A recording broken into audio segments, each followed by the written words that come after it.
Kaveri memory loss மாதிரி நடிக்கிறாங்களா அப்படின்னு சொல்லிட்டு நிறைய பேருக்குமே பல கேள்விகள் இருக்குது.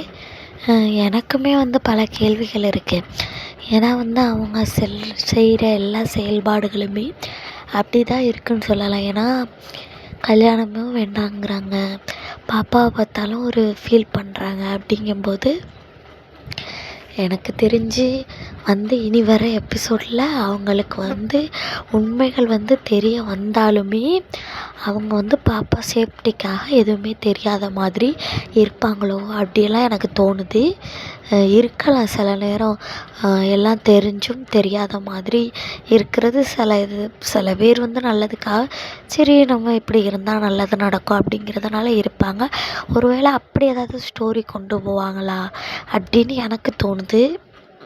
அப்புறம் என்னன்னா, நிச்சயமாக சித்தப்பா காவேரியை மிரட்டுவாங்க. ஏன்னா அவங்க ரெண்டு பேருமே சந்திக்கிற மாதிரியே இருந்தாலும் நீங்கள் விஜயோட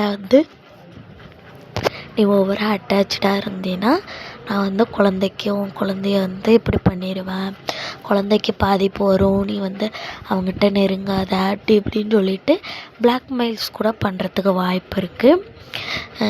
தாத்தா சில நேரங்களில் உண்மையை சொல்லாமல் பாட்டி மேலே பழிய சொல்லிட்டு அவர் தப்பிக்க பார்க்கலாம். எல்லாம் நடக்க வாய்ப்பு இருக்குது. எனக்கு தோணுச்சு திடீர்னு இப்படியெல்லாம் இருக்கலாமோ, ஒருவேளை காவேரிக்கு ஞாபகம் அவங்க குழந்தையோட சேஃப்டிக்காக. ஏன்னா பசுபதி எப்போ என்ன பண்ணுவான்னு தெரியாது.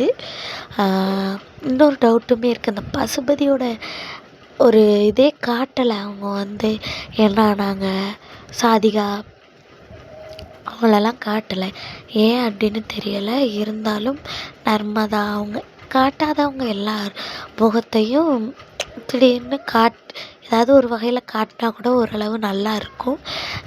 எல்லாரோட என்ட்ரியையும் அப்படி அப்படியே அங்கங்கே புட்டு புட்டு வச்ச மாதிரி அங்கங்கே அப்படியே பாதியிலே நிற்கிது. நம்ம காவேரி நிச்சயமாக அவங்களுக்கு நிறைய விஷயங்கள் ஞாபகம் வருது. ஆனால் அவங்க எனக்கு தெரிஞ்சு அவங்க தெரிஞ்சும் எல்லாருக்கிட்டேயும் தெரியாத மாதிரி நடிக்கிற மாதிரி எனக்கு ஒரு லைட்டாக ஃபீல் ஆகுது.